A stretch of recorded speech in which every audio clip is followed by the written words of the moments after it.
Hola, buenas tardes a todos. Es un placer estar aquí con vosotros, es un placer estar en el primer día de Infarma 2024, rodeado de compañeros y rodeado de gente preocupada por la farmacia comunitaria. Soy Esther Calvo de Mora, vicepresidenta segunda del Colegio de Farmacéuticos de Madrid, y es un placer estar con todos vosotros. La charla va a ser 1 hora. Estamos con un elenco estupendo de mujeres muy preparadas y cada una en distinto sector.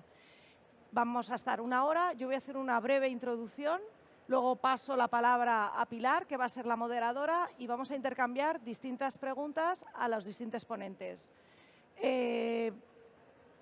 Ya iréis viendo, espero que sea una charla productiva, que aprendamos qué puede hacer la farmacia comunitaria, qué puede hacer el farmacéutico para ese paciente con diabetes. ¿Vale? Pues os doy unas leves pinceladas. 1 de cada 7 adultos convive en España con diabetes, lo que equivale a una prevalencia de un 15%, que es la segunda más alta en Europa. Esta cifra, la Federación Española de Diabetes es la que recoge que hay 5 millones de personas que conviven con esta patología. Y el problema de esta patología es que va a ir increciendo. Las previsiones de esta Federación Internacional es que en el 2030 habrán aumentado hasta un 20% y en 2045 habrá un 45% de esta patología. Estos datos vienen a evidenciar una realidad que los farmacéuticos vivimos en nuestro día a día, en nuestras farmacias o donde estemos ejerciendo nuestra profesión, que la diabetes centra buena parte de las consultas que recibimos todos los días. La atención que podemos ofrecer los farmacéuticos a las personas con diabetes es muy amplia, desde servicios profesionales, control de la enfermedad, seguimiento farmacoterapéutico, que es fundamental, y también fundamental el tema de la prevención. Para ir centrando, estamos capacitados, somos cercanos y tenemos fundamental la confianza del paciente.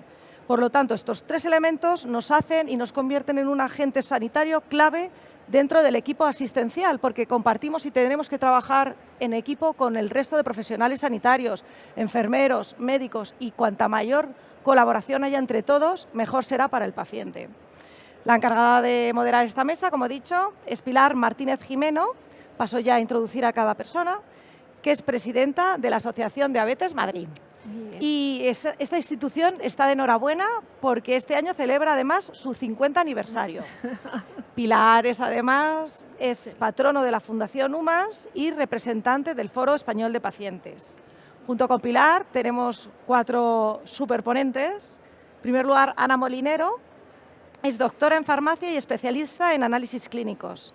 Es también farmacéutica comunitaria en Fuenlabrada y vicepresidenta primera de la Sociedad Española de Farmacia Clínica, Familiar y Comunitaria, lo que conocimos como SEFAC, donde participa como miembro, entre otros grupos de trabajo, del grupo de diabetes. Tenemos también a Marta, vocal de Dermofarmacia y Productos Sanitarios del Colegio de Farmacéuticos de Barcelona. Es licenciada en Farmacia por la Universidad de Barcelona y licenciada en Ciencia y Tecnología de los Alimentos en la Facultad de Farmacia de la Universidad de Barcelona.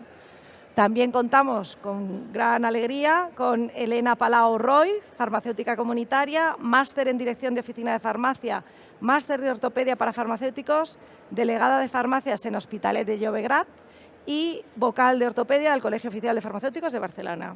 Y junto a ellas está mi compi de junta y muy querida, Cecilia Cueto Felgueroso, facultativo especialista en análisis clínicos del Hospital Universitario 12 de Octubre en Madrid y es vocal de especialidades en el Laboratorio Clínico del COF. A todas les quiero agradecer su participación en este foro y permítame que me detenga un segundo para dedicar un especial reconocimiento a 2 de mis compañeras de junta, a Raquel Aguado, que es vocal de Dermofarmacia y Productos Sanitarios, y a Beatriz Collado, que es vocal de Alimentación, que se han volcado en esta charla, han trabajado mucho para realizar esta sesión de debates. Sin más, gracias compañeras y poco más. Estamos seguros que saldrán cosas a debate, no me enrollo más y muchas gracias por su atención y estamos ahora con Pilar como moderadora. Muchas gracias. Muy buenas tardes a todos y agradecimiento al Colegio Oficial de Farmacéuticos de Madrid que me han invitado a moderar esta mesa. Yo soy paciente y además represento a pacientes, por lo cual para mí el honor es doble. Y además acompañada de tan prestigiosas ponentes que hoy nos acompañan. Y bueno, como paciente voy a empezar a lanzar preguntas. Y primero voy a empezar con nuestra Cecilia, que ella es especialista en análisis clínicos. ¿Se conoce actualmente cuál es la prevalencia de la diabetes en nuestro país? Porque bueno, hay muchos datos, pero muchos datos que a veces no coinciden y todavía parece que no están actualizados. ¿Y en qué momento, cómo consigue diagnosticarse correctamente una diabetes, tipo 1 o tipo 2? Muy bien, bueno, buenas tardes a todos, espero que me escuchéis correctamente. Simplemente hacer un pequeño recordatorio de lo que es la diabetes mellitus. La diabetes agrupa un conjunto de patología metabólica, de etiología muy diversa, que se caracteriza por una hiperglucemia crónica y bueno, pues por ciertos daños en el metabolismo, no solamente de los hidratos de carbono, sino también de los lípidos y de las proteínas. ¿Y por qué? Pues porque hay un problema en cuanto a la secreción de insulina. Puede haber un daño con la acción de la insulina o puede haber ambos.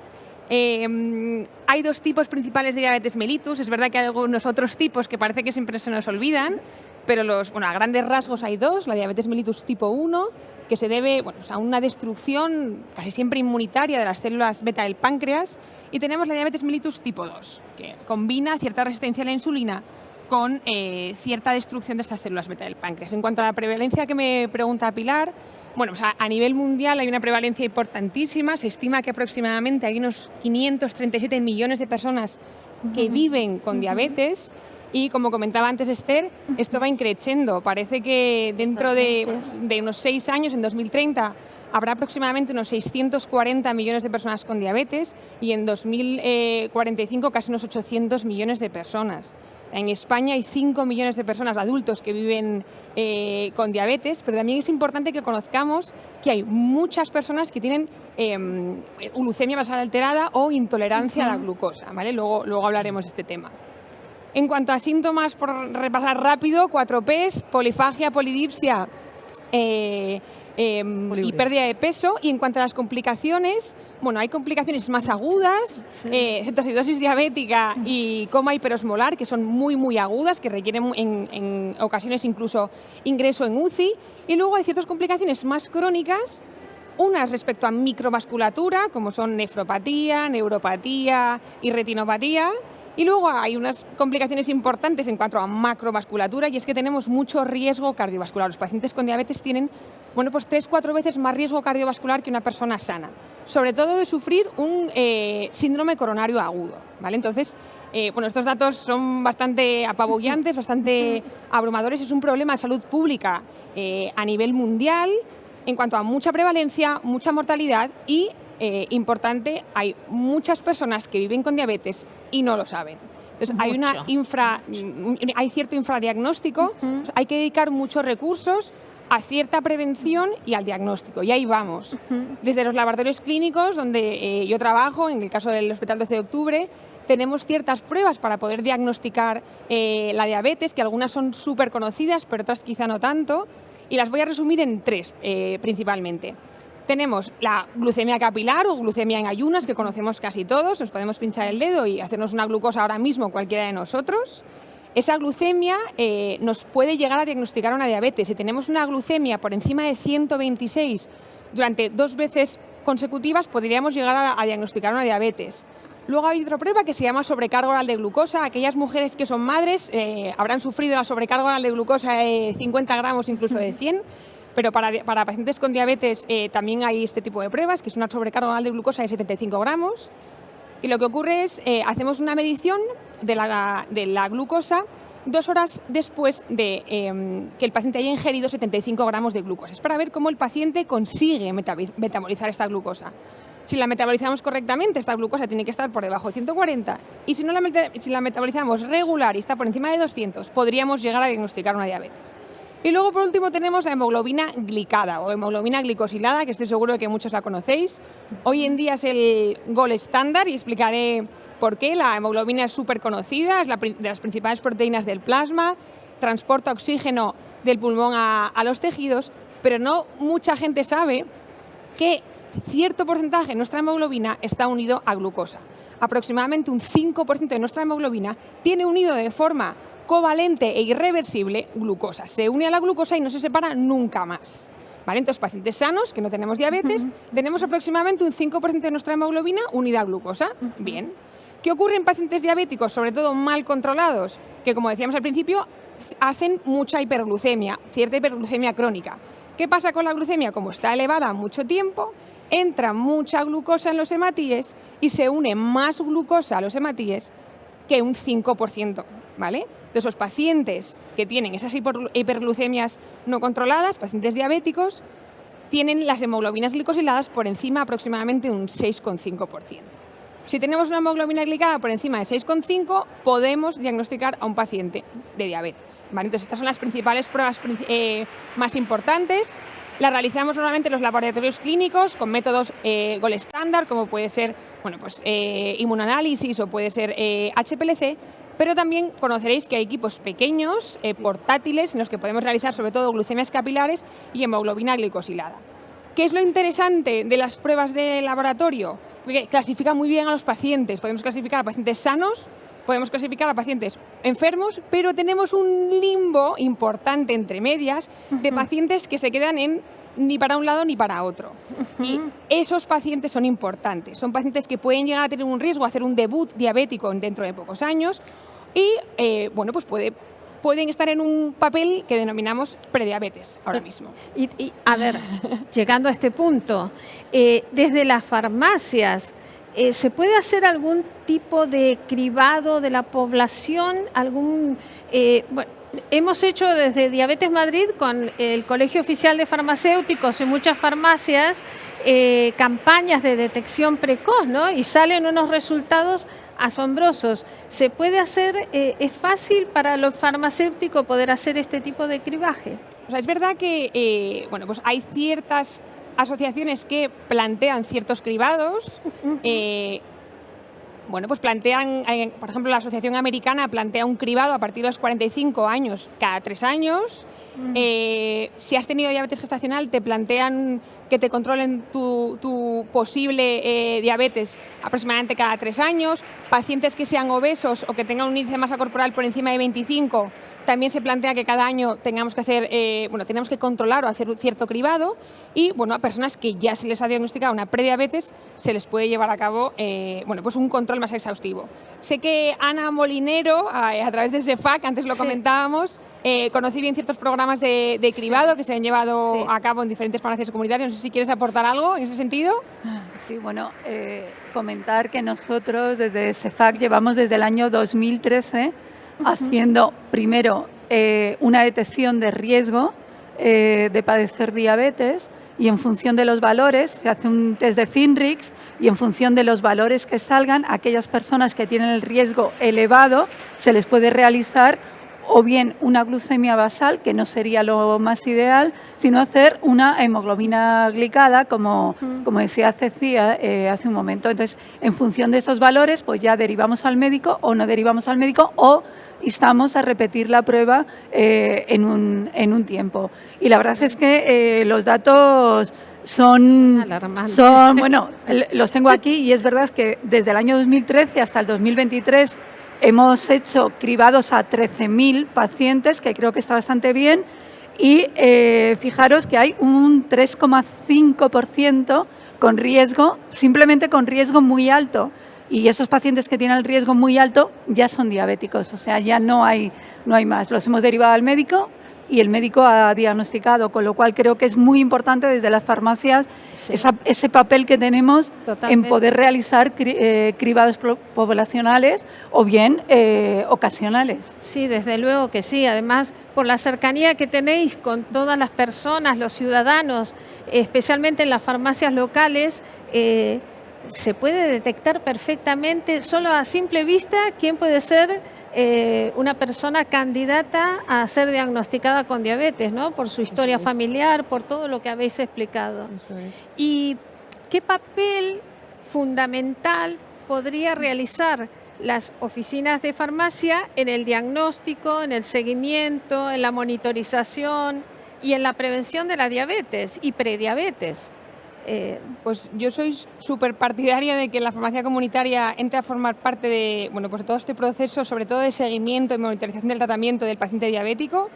Dentro de los laboratorios clínicos, incluso en los centros de especialidades y en centros de atención primaria, ya estamos trabajando mucho en ello y creemos que es súper importante integrar a la farmacia comunitaria en este sentido. Al final hay una capilaridad brutal, o sea, el farmacéutico es el profesional sanitario más cercano a esos pacientes candidatos a diabetes o ya diabéticos que necesitan ese seguimiento. Entonces creo que es muy importante, pero como profesional del dato analítico, creo que también es muy importante saber cómo hay que hacerlo. O sea, el dato de un paciente, el dato analítico no es nada baladí y jamás debe serlo.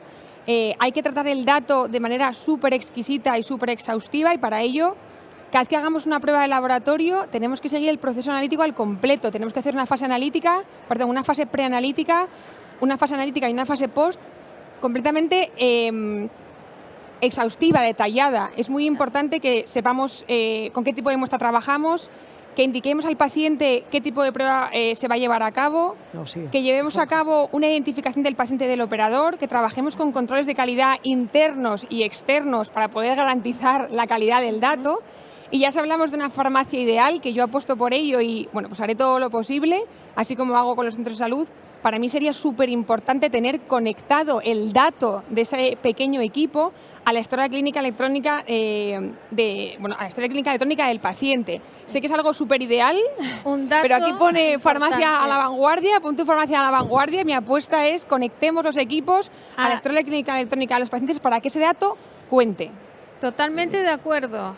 Los pacientes también queremos ese dato, porque cuántas veces nos sucede que vamos a la farmacia, hay un error en la historia, en la receta electrónica y nos toca volver al centro de salud, que nos hagan la corrección, volver a la farmacia, tiempo perdido para todos. Cuando nuestros profesionales de farmacia están totalmente capacitados para realizar esas modificaciones y para hacernos seguimiento.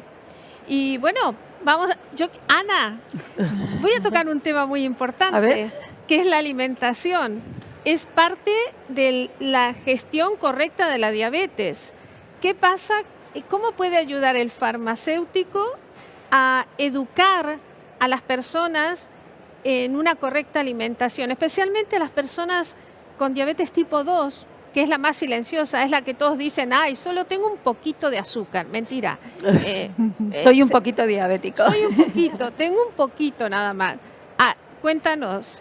Bueno, yo creo que el farmacéutico comunitario es un profesional perfectamente cualificado para ofrecer consejos nutricionales no solamente a las personas con diabetes, sino también a todas aquellas personas sanas. Es decir, tiene un papel muy importante en lo que es la prevención de la enfermedad y la promoción de la salud.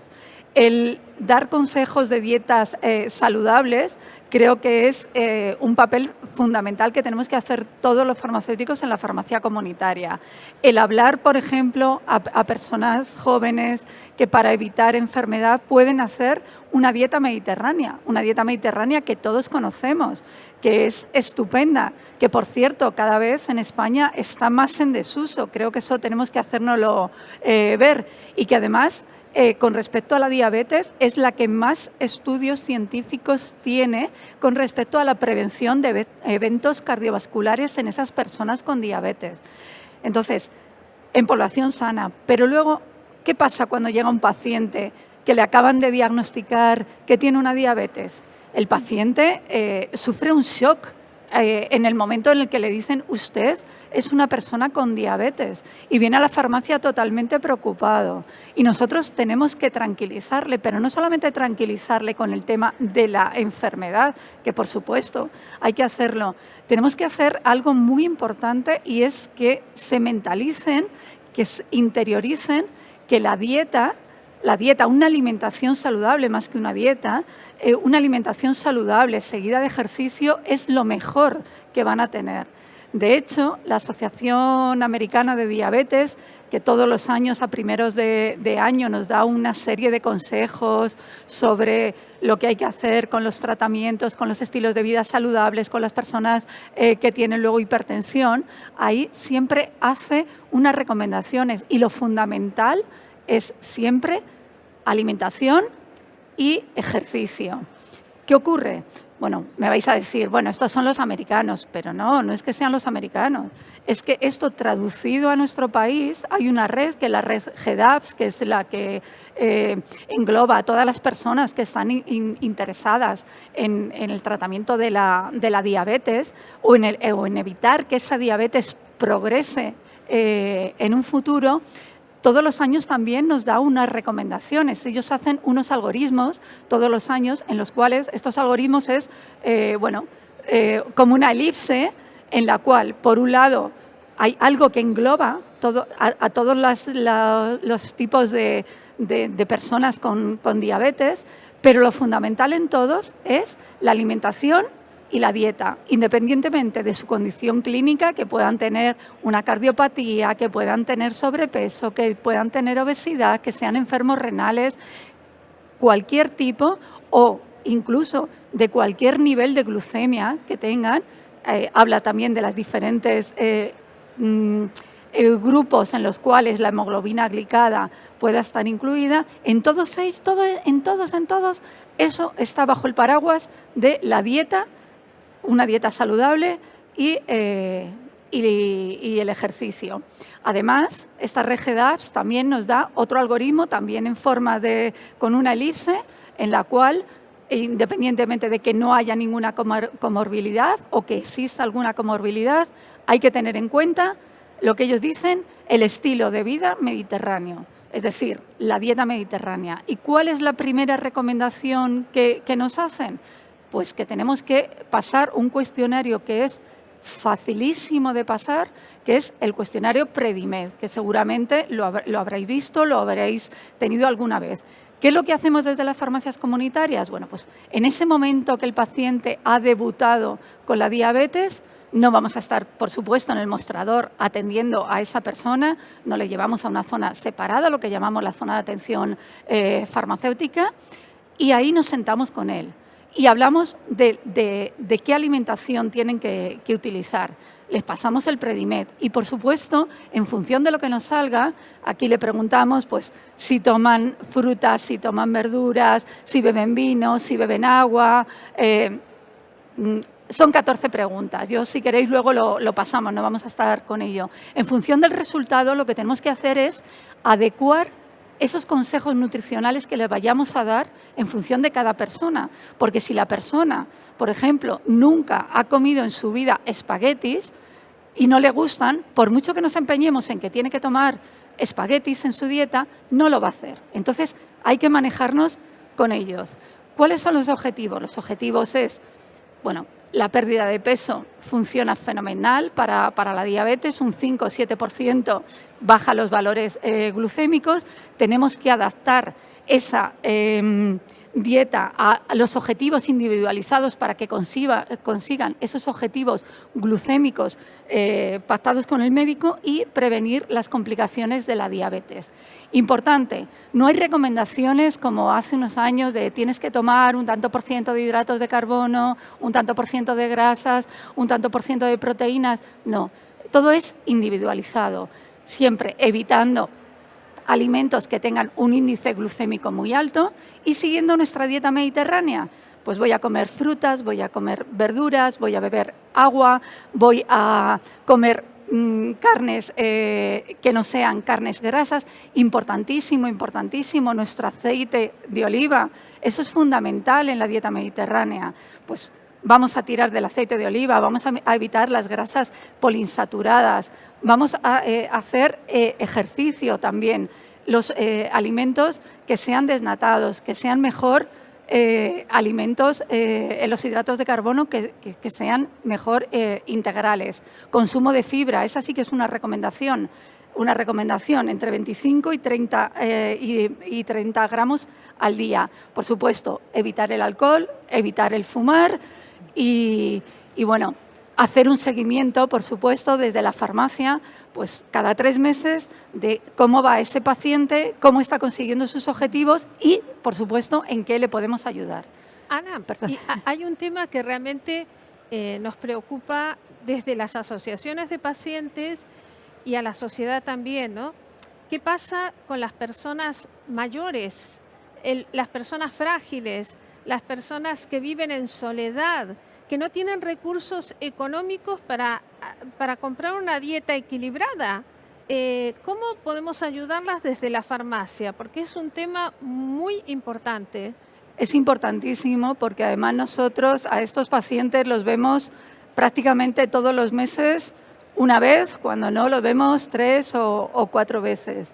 Y también en ese algoritmo en forma del IPSE hay un apartado especial que es para aquel paciente que es un paciente frágil, que vive solo, que a lo mejor no tiene dinero o que no entiende ya por su edad, no entiende las recomendaciones que les hacemos. Entonces, desde la farmacia exactamente igual.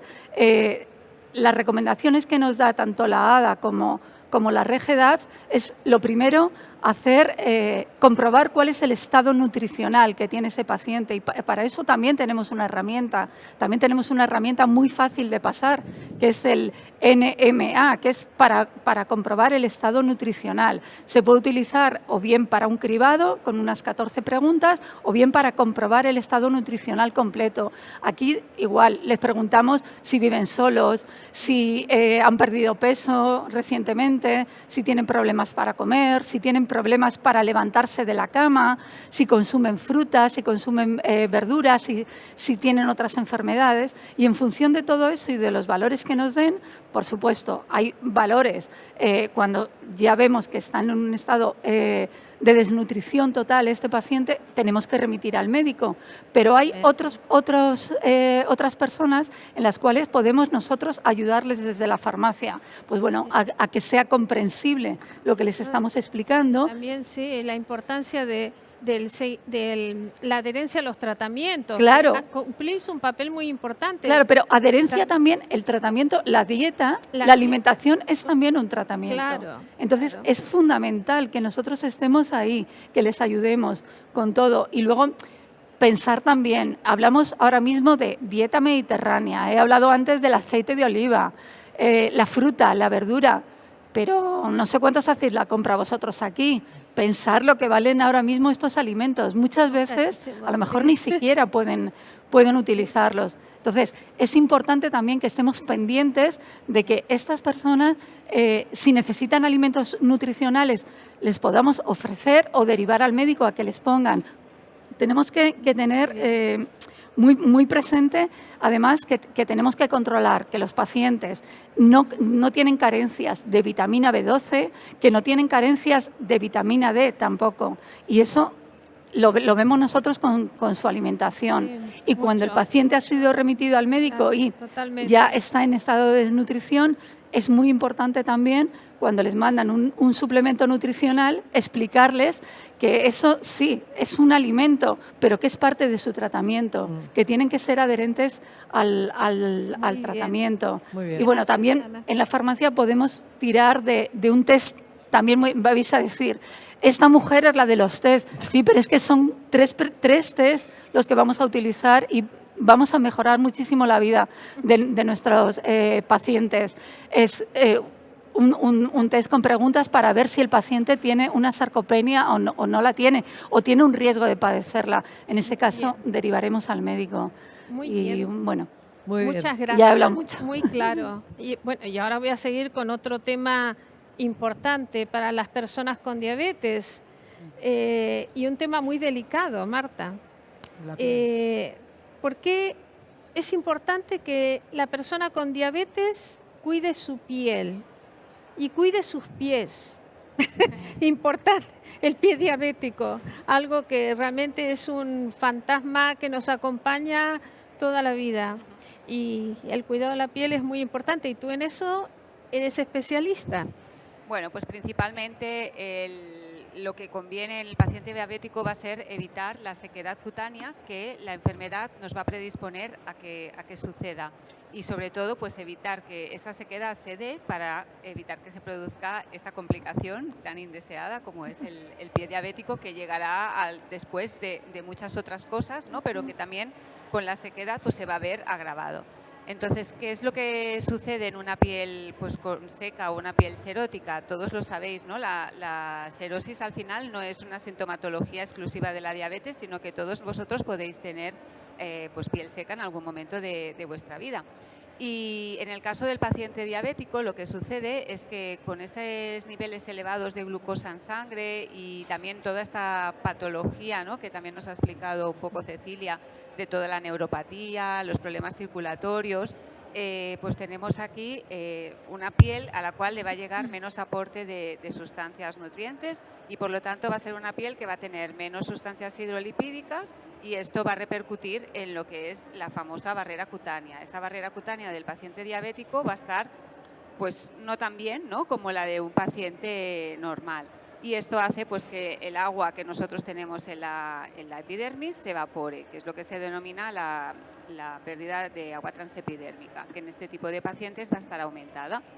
Entonces, ¿esto cómo se traduce? ¿Cómo lo ve el paciente? El paciente es un proceso que va a pasar progresivamente, no va a ser de un día para otro, pero el paciente va a notar que su piel pues empieza a estar más áspera, más tirante, empieza a haber picor. Este picor puede llevar asociado un rascado. Este rascado pues va a conllevar, ¿no?, la producción de pequeñas heridas y esto pues puede ser una fuente de infección que puede acabar, ¿no?, en esas heridas, cicatrices difíciles de curar.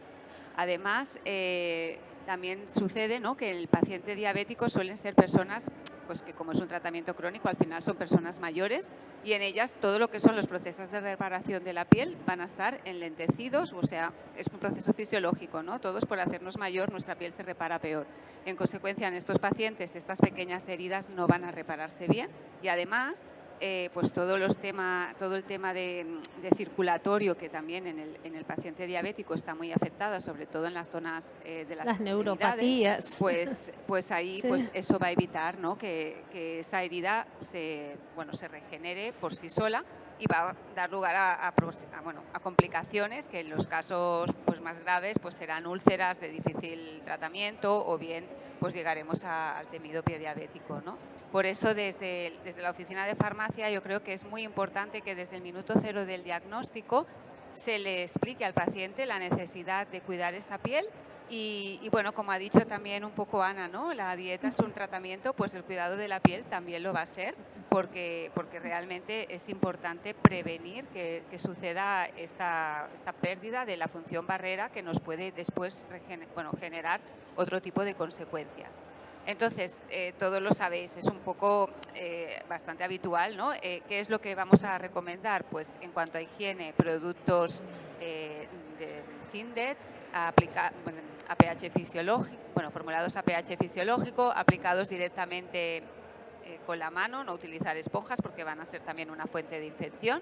Inmediatamente después de las duchas, que han de ser duchas cortas y con agua tibia, hacer un secado no muy agresivo porque esa piel va a ser una piel frágil y después de este secado, aprovechando que la piel tiene una cierta humedad, es cuando se tiene que aplicar el producto hidratante para favorecer esa absorción. Y estos productos hidratantes, pues desde la farmacia tendremos que recomendar que sean ricos tanto en sustancias hidratantes como en sustancias emolientes, porque ya he comentado que falta tanto agua como grasa en esa piel, pero además si pueden llevar sustancias antipruriginosas o bien sustancias reparadoras, pues mucho mejor, porque ayudaremos a cortar ese ciclo del pico rascado y además pues también ayudaremos a reparar mucho mejor esa piel. Importante que desde la farmacia no solamente demos el producto, sino que también expliquemos cómo lo han de utilizar y también que pensemos un poquito en el paciente que nosotros tenemos delante. Hemos de personalizar el consejo, porque no todos los pacientes diabéticos van a ser iguales. Y aquí también me voy un poco a lo que ha explicado Ana, ¿no? Hemos de tener en cuenta que no todos los pacientes, pues hemos de preguntar, ¿viven solos? ¿No viven solos? ¿Tienen problemas de movilidad? Porque igual el paciente ha entendido que se ha de poner la crema, se la ha llevado, pero luego resulta que está en casa y es que no alcanza a ponérsela. Es que se oye mucho ruido, ¿no? Sí, porque Pues golpea. igual es que no alcanza a ponérsela. Luego Mejor. también hay que preguntar o hay que ponerse un poco en la idea, ¿no? del nivel económico del paciente, porque también Eso. esto va a ser, son tratamientos que son, no es que sean caros, pero es que al final, como se han de hacer a lo largo de toda, pues de toda la vida del paciente, pues al final acaba siendo un desembolso económico Eso es. importante para los pacientes, y no todo el mundo va a tener pues Algo que el mismo reclamamos poder los adquisitivo. pacientes, algo que reclamamos los pacientes, porque los tratamientos dermatológicos generalmente No no están tienen cobertura, no tienen cobertura.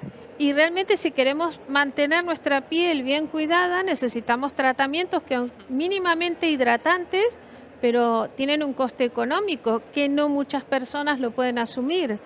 No sé, eso tendríamos que reivindicarlo todos Sí, juntos. yo creo que esto daría para otro con el debate, tejido ¿no? Porque asociativo de pacientes y con farmacéuticos y medicina y en general. además no es solamente una reivindicación vuestra como pacientes diabéticos, sino que la mayoría de los pacientes de asociaciones, ¿no? de patologías dermatológicas, ya sea Sí, psoriasis, es un- dermatitis atópica, también es un problema para ellos, ¿no? Porque es una necesidad realmente, Totalmente. no es un capricho el cuidar su piel, sino que es algo que ellos necesitan hacer para controlar su enfermedad también o para mejorar su enfermedad. Bueno, Así que, habrá bueno, que reivindicarlo allá arriba. Sí. Muy bien. Y te voy a hacer otra pregunta. A ver, porque otro de los motivos por los cuales el paciente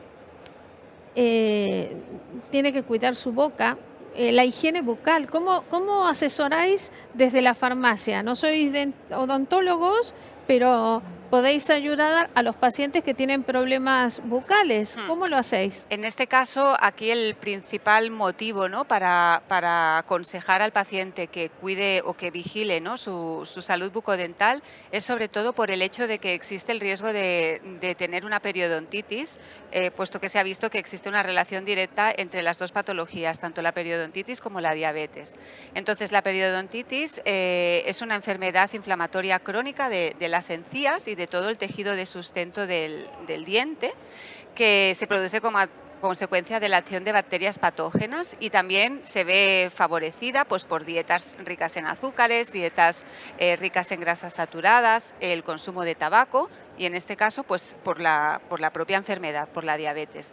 En esta periodontitis lo que sucede es que poco a poco esas bacterias van degradando el tejido conectivo, el tejido que une el diente con la encía, y de manera que la encía se va retrayendo y entonces cada vez pues el diente queda más suelto y llega un momento en que este diente cae.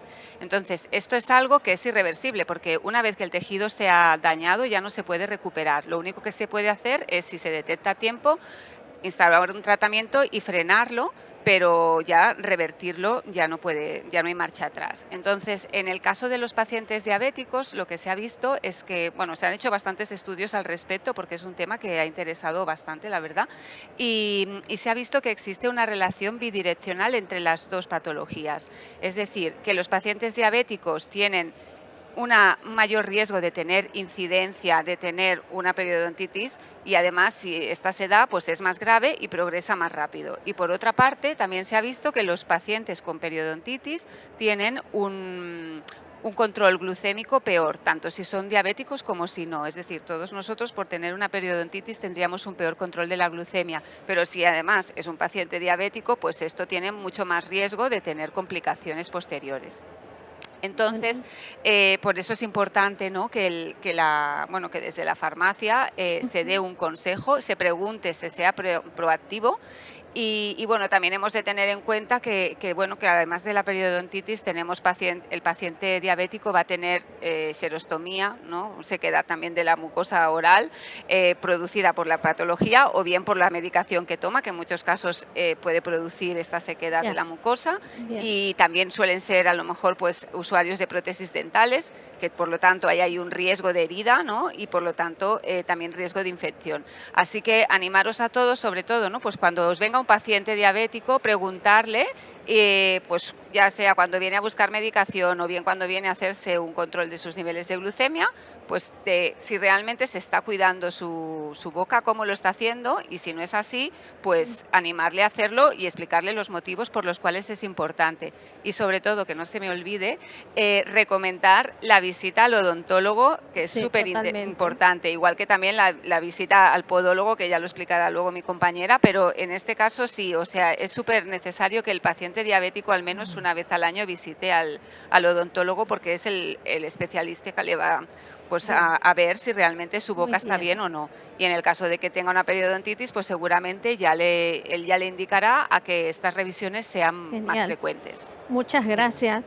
Pero mira, como yo me adelanté, te hice una pregunta adelantándome a la pregunta que le quiero hacer a la que más conoce de este tema, porque Elena además conoce de ortopedia y es que el tema del pie diabético sigue siendo un tema crucial. Yo, la verdad, alucino y me preocupa muchísimo la cantidad de amputaciones que tenemos en nuestro país y siempre por causa de la diabetes. Exacto. Y bueno, tú eres conocedora de ese tema.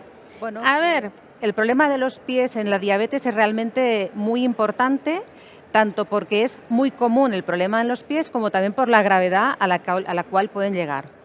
En la diabetes se producen varios factores. Por un lado tenemos el daño en los nervios, por otro la afectación de los vasos sanguíneos y también una afectación motora. La afectación de los daños, o sea, del daño a los nervios, la neuropatía diabética, lo que produce es que estas personas tengan una sensación de hormigueo, de entumecimiento, de dolor en los pies. Y además también puede sentir pérdida de sensibilidad, que se traduce en una pérdida de la sensación de tacto, también una pérdida de que no sienten el frío o el calor y además pues pérdida de sensibilidad a nivel de dolor. Esto puede ser un problema porque a veces puede ocurrir que tengan pues alguna piedrecita en el zapato o que un zapato nuevo les produzca una ampolla o que se hagan un corte en el pie y como no tienen esta sensibilidad, pues esto se los complica y se les puede llegar a infectar.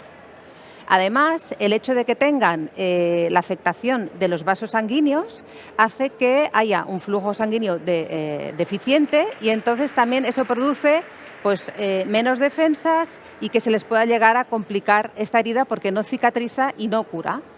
Y finalmente, lo que hemos comentado de la afectación motora es que bueno, pues, se les produce una afectación a nivel interno de la articulación del pie y del tobillo y les puede llegar a pasar lo que es la deformidad del pie de Charcot, en el cual se hunde el arco plantar y estos huesos que quedan desplazados, sumado a la insensibilidad y sumado a la deficiente circulación sanguínea, se puede llegar a complicar en una úlcera y, como comentábamos, a amputación.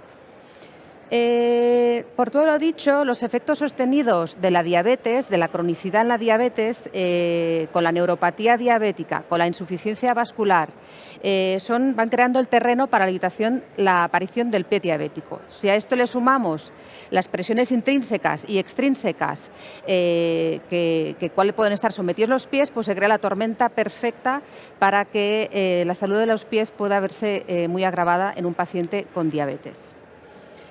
Poniéndonos en el peor escenario, pues eso, tener una infección y además el flujo sanguíneo deficiente puede acabar causando una gangrena en el cual, si el tratamiento no es eficaz, pues puede necesitar una amputación, que sería pues una operación quirúrgica de un dedo, 2 dedos o incluso puede llegar a pie y pierna, pero todo para poder evitar que la infección sea más grave y pase a sepsis. ¿Con qué frecuencia nos afecta? Pues como comentabais, todo paciente con diabetes es susceptible de padecer pie diabético. De hecho, se calcula que el pie diabético afecta entre el 4 y el 10% de las personas con diabetes mellitus y que la prevalencia a lo largo de la vida de padecer una úlcera en personas con diabetes es desde un 19 a un 34%. O sea, hay que tener en cuenta que la morbilidad y la mortalidad en personas con diabetes, en el sentido de la gravedad de la complicación de los pies, es muy elevada. Pero bueno, desde las farmacias hay que ser positivos, tenemos mucho para hacer. Nosotros, en realidad, estas exploraciones tendrían que hacerse también en la consulta médica. Sí. ¿No? Que no se hacen, no todos, algunos lo harán, pero conozco pocos profesionales que lo hacen en atención primaria o incluso en hospitalaria. Entonces, desde la farmacia, ¿qué podéis hacer por nosotros? Muy bien, pues mira, desde la farmacia se puede hacer un gran trabajo. De hecho, prevenir la aparición del pie diabético es el principal objetivo del tratamiento de la diabetes. Hemos dicho reconocer y tratar temprano y en la farmacia es un espacio idóneo para informar y formar a nuestros pacientes en este sentido. Bien, porque ellos nos consulten a nosotros, ¿no? Que tengan una preocupación e incluso nos muestren los pies, aunque después los derivemos al médico, o bien también de forma proactiva nuestra, cuando vemos en un plan de medicación pues que esta persona está con antidiabético oral o inyectables, o porque nos comunique que tiene una sintomatología de hiperglucemia, ¿no? Pues micción frecuente, boca seca, mucha sed, cansancio, pues nos pueden hacer saltar las alarmas, hacer 2 o 3 preguntas y indagar sobre qué conocimiento tiene sobre el pie diabético y qué autocuidado rutinario tiene de sus pies. En este sentido, lo más importante por parte nuestra de educación sería, primero, el control de la glicemia para prevenir el daño a los nervios y a los vasos sanguíneos, y en segundo lugar, una educación de su cuidado rutinario de los pies, que, bueno, pues principalmente sería revisarse los pies todos los días, para buscar que no tengan un corte, un enrojecimiento o una ampolla.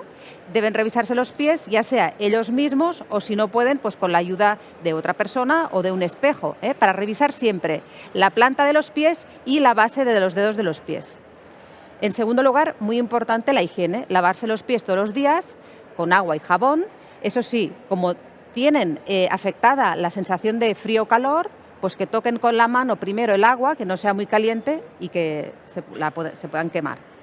Después de la higiene deben secarse bien los pies. Es muy importante secar bien adecuadamente entre medio de los dedos de los pies para que luego no quede humedad y no haya una proliferación de bacterias y hongos, que también es muy frecuente en el pie con diabetes. ¿Es que ya preguntas o no? Conviene eliminar las callosidades, ¿no? Porque si no, pues esto puede hacer como un roce y producir una lesión, pero al mismo tiempo eliminarlas de forma correcta. En este sentido, sí que es verdad que no es muy recomendable el uso de parches callicidas o los callicidas removedores líquidos que vendemos en la farmacia en el caso del pie diabético, y en este caso pues quizás sería mejor una visita a un podólogo que le haga el tratamiento. Muy bien. En cuanto a las uñas, deben cortarlas en línea recta, con la ayuda de un corta uñas, y en lo que serían los lados, no de forma curva, sino con una lima, pues limar en esta zona. Como comentaba Marta, es muy importante la hidratación, para que se mantengan los pies suaves, que no se formen grietas.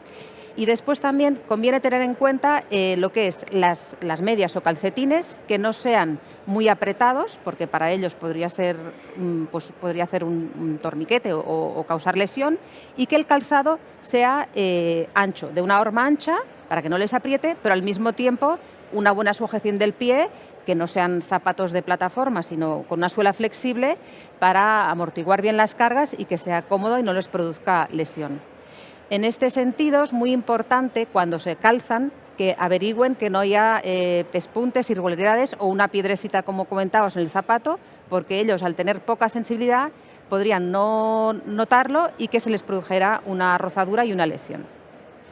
Muy bien. Aparte, desde la farmacia también les podemos asesorar en productos de apoyo que les pueden ayudar a estas personas, que como comentabas muchas veces son frágiles y a lo mejor no pueden agacharse para hacer este cuidado de los pies. Pues existen unos cepillos para la higiene de los pies con unas ventosas que se ponen en el suelo y que pueden frotarse y limpiarse los pies.